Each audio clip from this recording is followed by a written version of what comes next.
Good day, good morning, or good evening, depending on where you are. Pelicans Daily presented by Fan Arch. I'm your host, Dylan Bruton. You see this. You see what we rocking. You see what we rocking. It's Friday. I know some of y'all got paid today, and some of y'all just excited for these finals. And some of y'all, you got two things to look forward to. But another video on the way. Appreciate all the support. Make sure to like, share, and subscribe. That's the only way that this keeps growing and keeps going. So, we got to talk about two potential opportunities because, as I've covered in recent and previous videos, there's a potential possibility of Philly being a trade partner with us. Now, Philly has the third pick in the draft. Philly's in a spot where, they on paper they have I don't want to say kind of similar, but there's a similar context of they both on paper have strong rosters who are capable of, what I'm saying, if everyone's healthy, being a viable contender. I could say that with us. Well, we're not at the same way, you know what I'm saying, because we don't have that same pedigree. But in the sense of fully healthy, nothing going on, just pure hoops, right? Two very talented rosters. However, because of what transpired last year with all the compounding injuries to both teams' stars, you know what I'm saying, with Joel Embiid for the Sixers, with Zion with us, and then some of the other supporting stars like DeJounte for us or Paul George for them. There's a lot of question about, is it time to pull the plug, or is it time to recircuit, rewire, try something new? You know what I'm saying? Take a leap. And they took a leap last year in the acquisition of Paul George. I keep bringing up Paul George. There's a reason. So, Jeremy Kruger on the Sporting News proposed a trade that we would potentially get involved with. Now, as I mentioned, the third pick is something that we've been very interested in, whether that's to get a Dylan Harper if San Antonio doesn't pick him, or an Ace Bailey. You know what I'm saying? Either would fit amazingly. Both were incredibly talented, had amazing freshman year campaigns. So, what would it take for us to get that third pick in this particular trade? As I mentioned, we would get Paul George in the third pick in exchange for CJ, who I don't want CJ to think that I'm punching down on him and that I'm a bitter Duke fan who's still not over 2013. CJ, if you're watching this video, my man, I rock with you, love your game, like one of the smoothest players. You've been snubbed for a lot of All-Stars. So I don't want you to think that I'm over here picking on you. You know what I'm saying? I think you're a great player, and I think you have an amazing future ahead of yourself as a broadcaster. So I definitely, as a mass media graduate, I respect that immensely. But you're probably aware, right? With your age, your scoring pedigree, you are the most likely player to be moved at this stage of time. And then, my guy, Herbert. I don't want to see him go, but his value couldn't be any higher right now, just because of his potential. Now, on paper, Paul George. Let's talk about Paul George. Now, I'm gonna give y'all a little background about Paul. Me with Paul George. Now, as a 26 going on 27-year-old, I remember watching Paul George's come up. Paul George, one of my favorite players of the 2010s. You know what I'm saying? Super smooth player. Exactly the type of player that I fans of. Smooth, able to play on both ends, score on every facet of the court. Now, I had this talk recently with some friends of mine. I said, man, my favorite version of PG was 24 PG. By far. Most dominant, aggressive, played downhill all the time. PG 13 though, PG 13 still a special player. I think about that year in OKC in 2018, 2019. I think about just him coming back from that injury. I was actually, little fun fact, but I was at that game in the blue versus white scrimmage where he, had that dislocation, messed his leg up. I was at that game. It was wild, and I had like posted on my Instagram, and I like put the biggest picture that I had was up of like I posted all the players.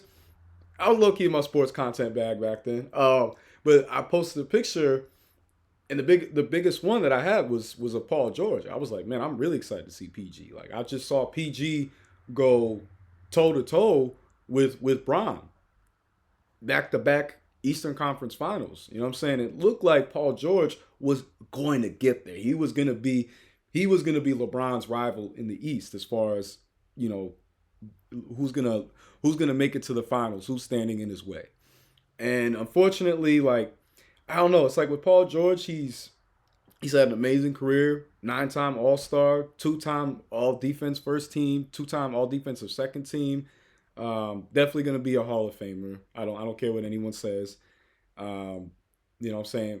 His career average, this past year, that one of his worst campaigns ever. 16 a game, 5 boards, 4 assists, 2 steals, 43 from the field, 35 from 3, 81 from the free throw line. But I will say, right, because he's a career 21, 6, 4, and on 47, 32, and 85% shooting. But the year prior in LA, at 34 years old, to 33, 34, he averaged 23, 6, 4, and 2 steals on 47% from the field, 41 from 3, and 91 from the free throw line, which was all career highs across the board. Now, the reason why I'm bringing up these particular stats is to say that I don't believe that Paul George is cooked. Call me biased, and maybe I am biased to those two-way players that are, bucket getters, have a smooth bag. But I think that Paul George still has left in the tank. I still think that he can be a valuable, 2 or number 3. He's not a number 1 at this point in his career anymore, but you could do a whole lot worse. Now, the only thing to kind of be a little on edge is that contract, because he's set to make annually $52 million. You know what I'm saying? Because he signed that 4-year deal, with Philly. So, you know what I'm saying? Shout out to his agent. His agent worked out an amazing deal. But I could, like, if let's look at it this way, right? Let's say Dylan Harper's available.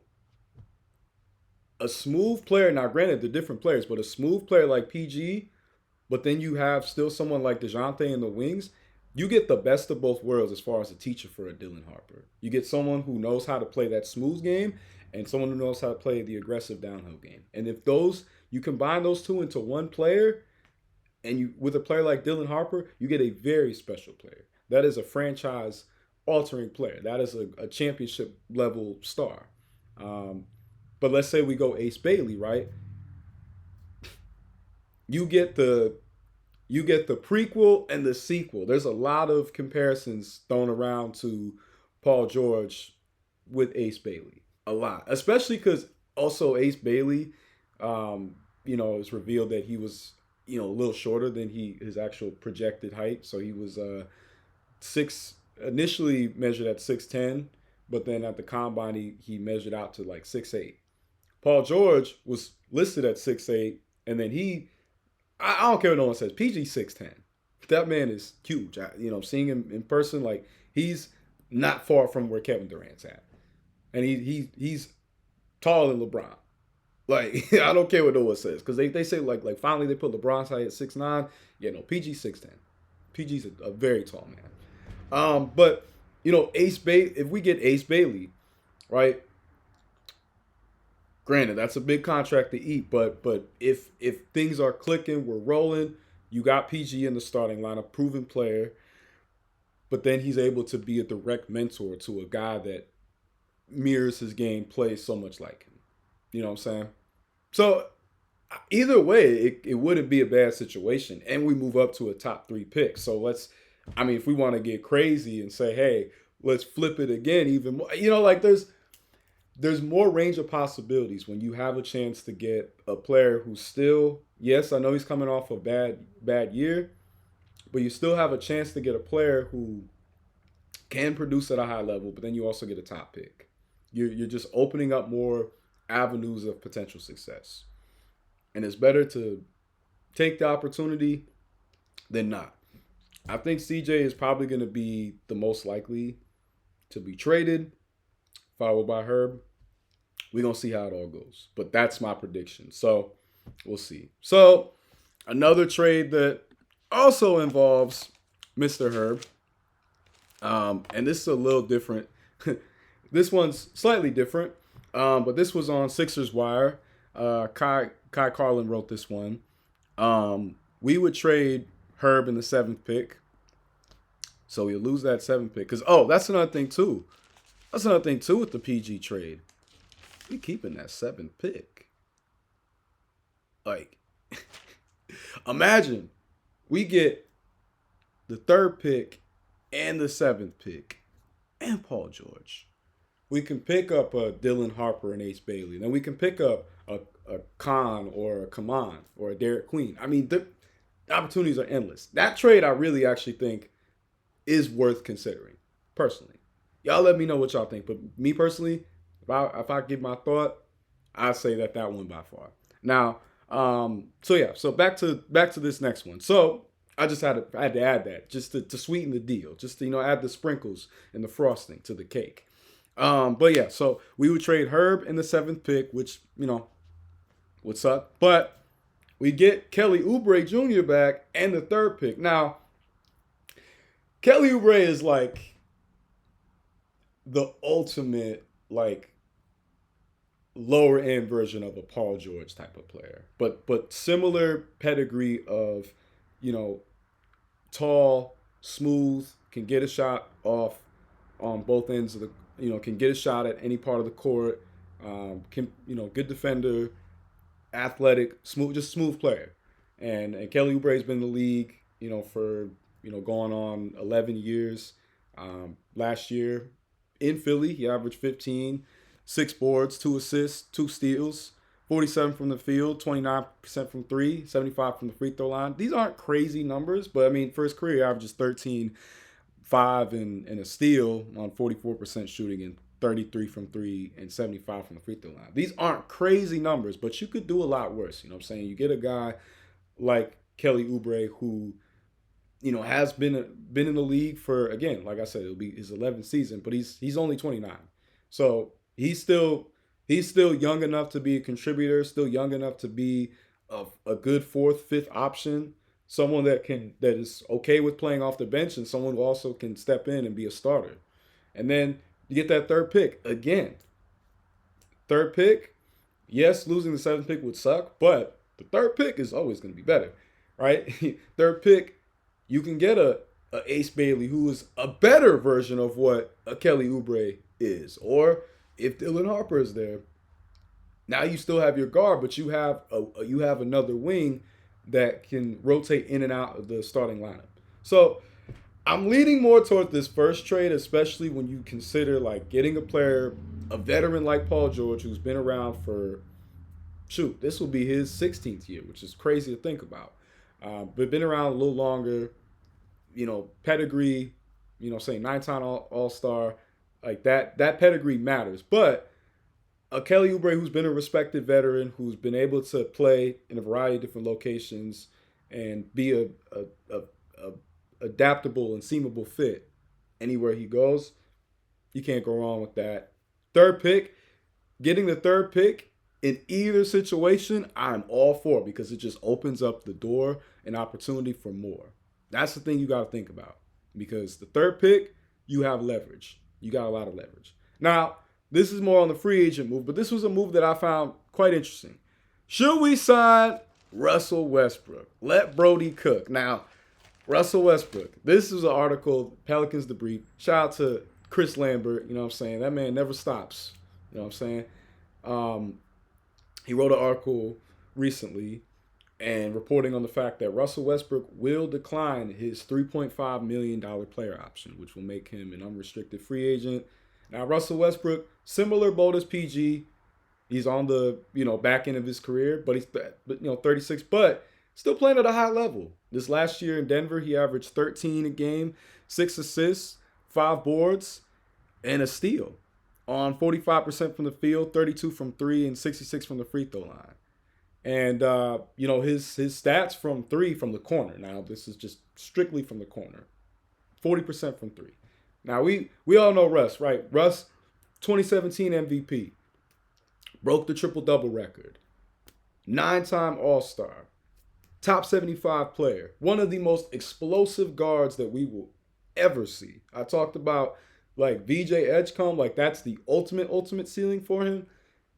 But like, yeah, watching Russell in his prime, watching Russell with the Thunder, even the years that Russell had in Houston and Washington, just an incredibly high level player. Now, with Russell, you know what I'm saying? He is a player that, again, is on the back end of his career. This is not 2017, 2018. This is not 2015. This is not not even 2020, right? But for his first career, 21 a game, 7 boards, 8 assists, 2 steals, 44% from the field, 31 from 3, 77 from the free throw line. You know, when it's all said and done, pound for pound, first ballot, no question about it. Now, PG, I don't know about first ballot. But Russ, oh, 100%. 100%. You know what I'm saying? 2-time scoring champ and 3-time assist leader for Russ. Like, yeah. And, you know, Russell Westbrook would have a chance to come back to the scout that scouted him, Troy Weaver. Russell's at a point in his career where he's a great veteran, but he can still be a valuable six man. You know, this past year, he was in the running for six man of the year.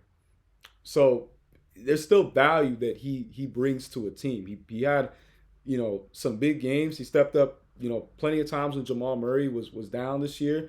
Played well in the playoffs. Was making some very clutch plays. Was making some clutch passes. I mean, like he fit very well in Denver. People were very skeptical because they're like, Russ, he's not an off-ball player.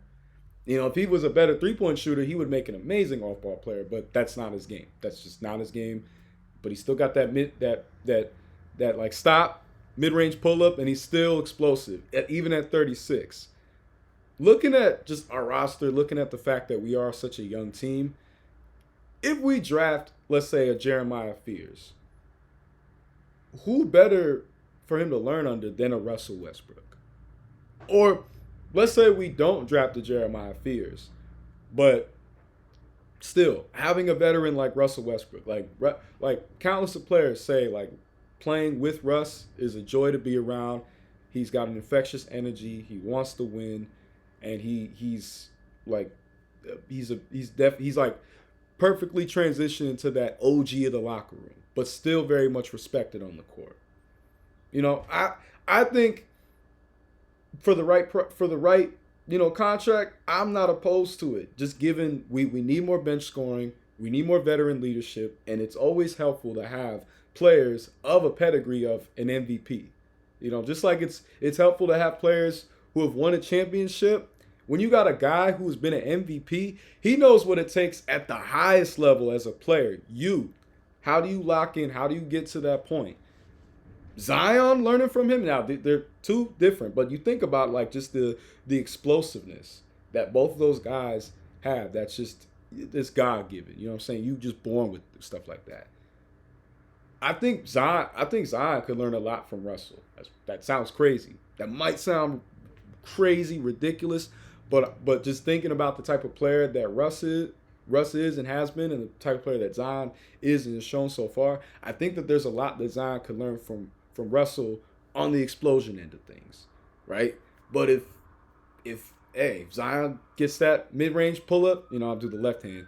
I'm right-handed, but you know, there we go. It looks a little better. If he gets the left-handed pull-up to his game, that might be something. Now, I don't, thinking about like Zion with how much like force he generates when he jumps as like a 2-foot jumper, I don't want him to be like where Russell, you know what I'm saying, he'd be like, but if he can get that, you know, he can get like a good, a good raise up to boom, then hey, that might be something.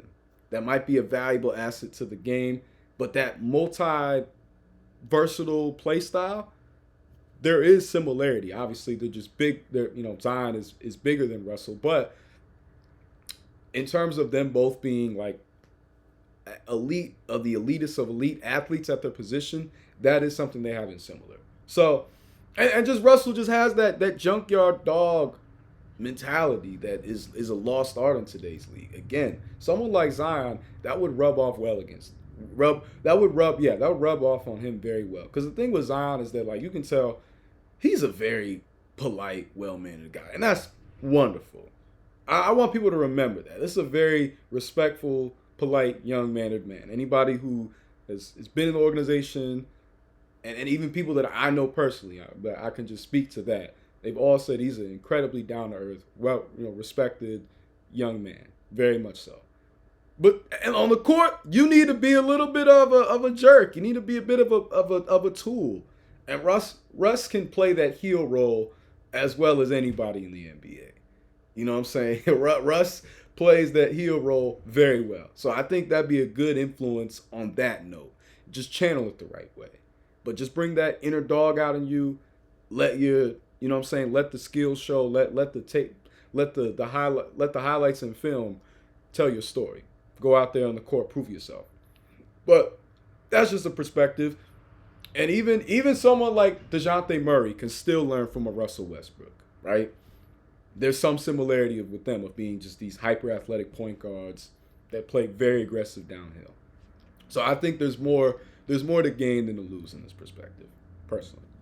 And finally, Brandon Boston Jr. Now, last episode I talked about Jordan Hawkins. I'm biased towards Jordan Hawkins. The episode before that I talked about Antonio Reeves. But the other young scorer that we have off the bench, Mr. Brandon Boston Jr. Now, a little bit about him. You know what I'm saying? 4th rated prospect in the 2020 class, that COVID class. But he was the 4th rated prospect, goes to Kentucky, does not light the world on fire, has his struggles, the potential tantalizing. Slids to second round. He's bounced around numerous teams, but he's been able to he's been able to, since coming over to New Orleans last year, when called upon to shine, he played very well. Averaged 11 a game, three boards, 2 assists, a steal, 6'7" with a 6'10" wingspan. Shot in the 45-46% range from the field, 35-36 from 3, high 70s, low 80s from the free throw line. I mean, and he's on a 1-year deal.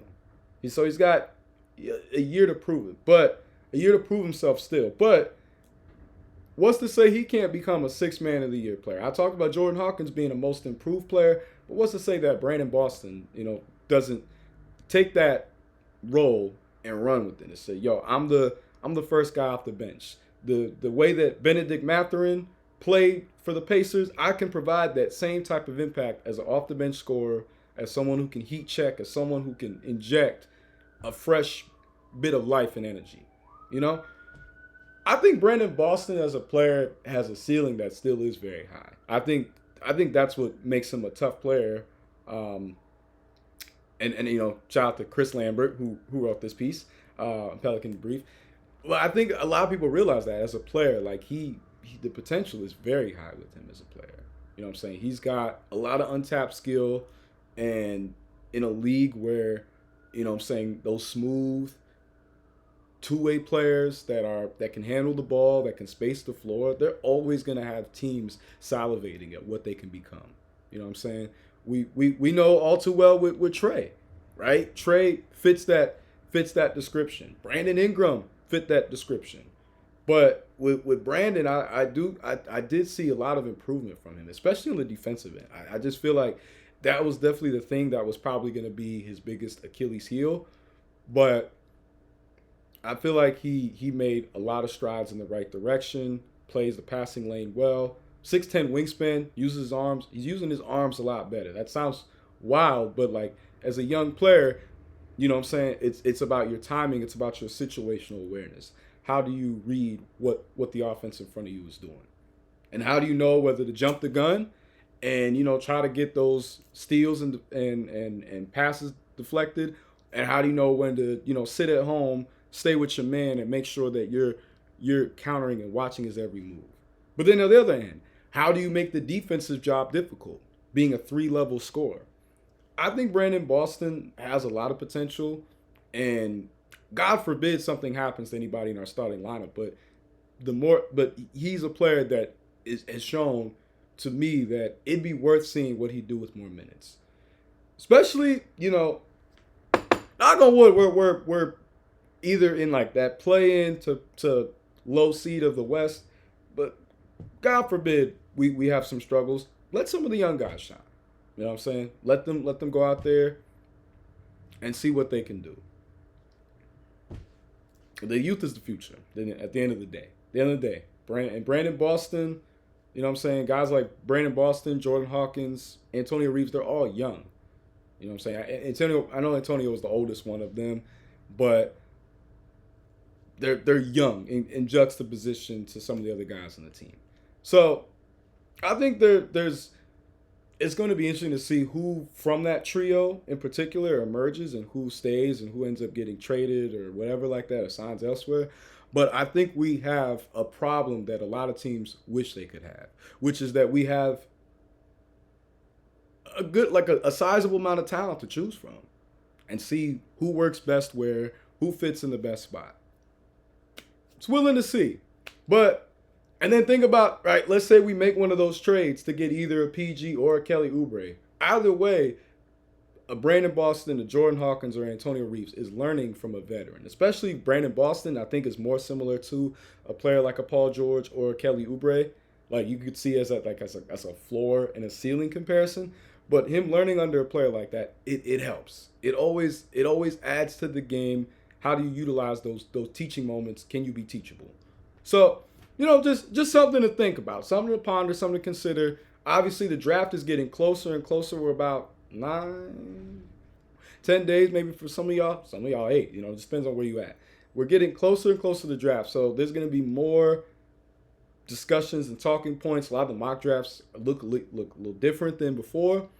I definitely will be giving my take on some other prospects, and then even maybe going back to some other prospects who've either slipped or risen in the draft process. So y'all want to make sure to like this video, subscribe to the YouTube, and share. Tell a friend, especially if they're a Pelicans fan. If they not, still get an insight to what another team is doing. I mean, I'll be peeping everybody. I want to know. I want to see what the landscape is. So, hey, do with that what y'all will. But hope y'all have a great rest of your Friday or Saturday, depending on what it is. Enjoy yourself. Enjoy this next NBA Finals. It's been very exciting so far. I'm very excited for the game. Y'all stay blessed. Again, like, share, subscribe. Follow Fan Arch as well. Make sure to do that as well. But Dylan Bruton signing